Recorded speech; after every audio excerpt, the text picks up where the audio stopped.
Hello guys, big pass வீட்டுக்குள்ளே TTF வாரம் இந்த வாரம். ஸோ அதனால் அண்ணல் பறக்கக்கூடிய டாஸ்க்கெல்லாம் வந்து கொடுக்கப்பட்டுருக்கு. எல்லாரும் அவங்களுடைய முனைப்பான போட்டியை வந்து பார்த்திங்க அப்படின்னா முன்னெடுத்து வந்து வச்சுருக்காங்க. அதில் சபரி அவர்கள் தரமான சம்பவம் வந்து பண்ணிகிட்ருக்காங்க. டாஸ்க்கு 5 வரைக்கும் அவர் தான் லீடிங்கில் வந்து இருந்துகிட்ருக்காரு. கிட்டத்தட்ட 34 பாயிண்ட்டுகள் வந்து எடுத்திருக்காங்க.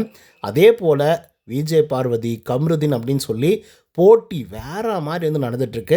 ஸோ டாஸ்க் 4ல் யார் வெற்றி பெற்றாங்க, டாஸ்க் 5ல் யார் வெற்றி பெற்றிருக்காங்க, யார் யார் எந்தெந்த பாயிண்ட்டை வச்சு எந்தெந்த பொசிஷனில் இருக்காங்க அப்படிங்கிறத பற்றி இந்த வீடியோவில் முழுசாக வந்து பார்க்கலாம். ஸோ இந்த வீடியோக்கு போகிறதுக்கு முன்னாடி நம்மளோட சேனலை சப்ஸ்கிரைப் பண்ணிச்சுக்கோங்க. பக்கத்தில் ஒரு பெல் ஐக்கான் இருக்கும், அதையும் ப்ரெஸ் பண்ணி ஹாலில் போட்டுக்கோங்க.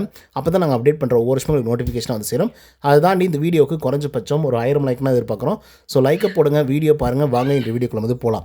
முதல் இடத்துல யார் இருக்காங்க அப்படிங்கிறத நான் முன்னாடியே சொன்னேன். சபரிநாதன் அவர்கள் தான் வந்து இருந்துட்டுருக்காரு. 34 பாயிண்ட் வந்து பிடிச்சிருக்காரு. அது மட்டும் இல்லாமல் டாஸ்க் 4ல் அவர் வந்து பார்த்திங்கன்னா வெற்றி பெற்றிருக்காரு. ஸோ அதனால் சொலையாக 9 பாயிண்ட் வந்து பார்த்திங்கன்னா சபரிநாதன் அவர்களுக்கு வந்து கொடுக்கப்பட்டிருக்கு. ஸோ அதன் காரணமாக சபரி அவர்கள் டாப் 1ல் வந்து இருந்துட்டுருக்காரு.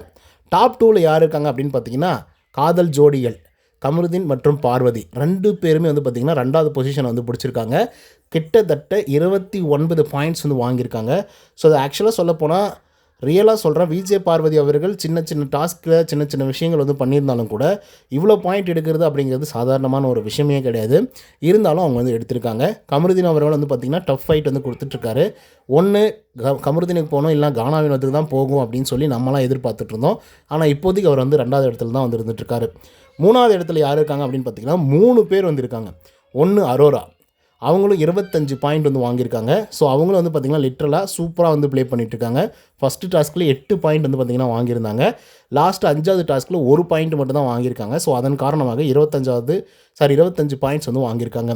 அதுக்கடுத்த சாண்ட்ரா அவர்கள் அவங்களும் வந்து பார்த்திங்கன்னா 3வது பொசிஷன் வந்து பிடிச்சிருக்காங்க 25 பாயிண்ட்ஸோட.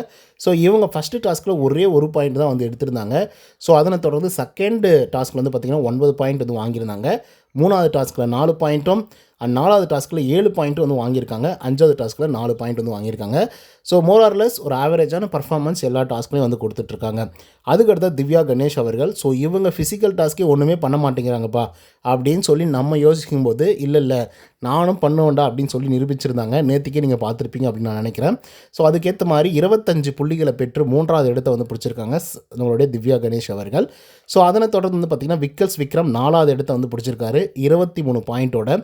அதுக்கடுத்தா சுபிக்ஷா அவர்கள் இவங்க 22 பாயிண்ட் வந்து பிடிச்சிருக்காங்க 5வது பொசிஷனில். And Gana Vinoth finally 13 point தான் வந்து பிடிச்சிருக்காரு. ஸோ ஆக்சுவலாக டிடிஎஃப் டாஸ்க்கு இவர் தான் வின் பண்ணுவார் அப்படின்னு சொல்லி பயங்கரமாக வரவேற்பாக வந்துருந்தது. பட் எல்லாமே டோட்டலாக வந்து பார்த்திங்க அப்படின்னா அவருக்கு அன்ஃபேராக வந்து நடந்துகிட்ருக்கு அப்படின்னு வந்து சொல்லலாம். ஏன்னா திடீர்னு டிஸ்குவாலிஃபை ஆகிடுறாரு. திடீர்னு வந்து பார்த்திங்க அப்படின்னா ஏதாவது ஒன்றத்தை பண்ணி ஃபவுல் பண்ணிடுறாரு. ஸோ இந்த மாதிரி அவருக்கு டாஸ்க்கு புரியுதா இல்லையா அப்படின்ற மாதிரி பல வகையான பிரச்சனைகள் வந்து பார்த்திங்க அப்படின்னா அவருக்கு வந்து போயிட்டுருக்கு. ஸோ அதன் காரணமாக அவரால் லீடிங் போர்டில் கடைசியாக தான் வந்து இருக்க முடியுதே தவிர லீடிங்லேயே வந்து இருக்க முடிய மாட்டேங்குது. ஸோ அப்படிப்பட்ட ஒரு சுச்சுவேஷனில் தான் கானா வினோத் வந்து இருக்காங்க. பார்ப்போம், இன்னும் 4 டாஸ்க் வந்து இருக்குது. இன்னும் 4 டாஸ்களில் யார் வந்து முந்திக்கிட்டு போகிறாங்க அப்படிங்கிறத பொறுத்து தான் பார்க்கணும். எல்லோரும் கொஞ்சம் ஆவரேஜான ஸ்கோர் எடுத்தாலே போதும், அப்படியே வந்து பார்த்திங்க அப்படின்னா முன்னேறி வந்து போயிடுவாங்க. அதுலேயும் நம்மளுடைய சபரி அவர்கள் வந்திருக்கார் இல்லையா, அவர் இன்னும் ஆவரேஜ் ஒரு 5 பாயிண்ட் 6 பாயிண்ட் 5 பாயிண்ட் 6 பாயிண்ட் அப்படின்னு சொல்லி வரக்கூடிய 4 டாஸ்க்களுமே எடுத்தால் கூட வச்சுக்கணும்னு வச்சுக்கோங்களேன். வேறு மாதிரி வந்து பார்த்திங்க அப்படின்னா டிடிஎஃப் வின் பண்ணுறதுக்கான வாய்ப்புகள் வந்து இருக்குது. பார்ப்போம் மக்களே, நீங்கள் யாருக்கு சப்போர்ட் பண்ணுறீங்க, யார் டிடிஎஃப் வின் பண்ணால் நல்லாயிருக்கும் அப்படின்னு சொல்லி நினைக்கிறீங்க அப்படிங்கிறத கமெண்ட்ஸ் வந்து பதிவு பண்ணுங்கள். இந்த வீடியோ பிடிச்சிருந்தால் லைக் அண்ட் சப்ஸ்கிரைப் பண்ண மறந்துடாதீங்க. நன்றி, வணக்கம்.